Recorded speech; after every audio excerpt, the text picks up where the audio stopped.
Hello guys, this video I'm going to show you how to add a new traveler to our account in the Booking app.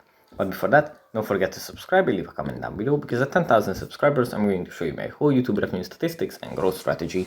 So without further ado, let's just jump right into it. First, you have to open up the Booking app. And here it opens up in the search menu, where you can look for accommodations.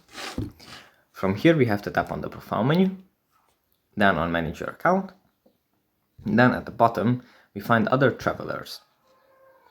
Here we can proceed by tapping on add new traveler.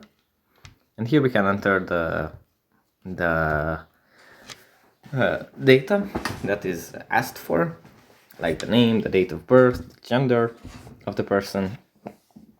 And yeah, we can just end it by tapping on add new traveler.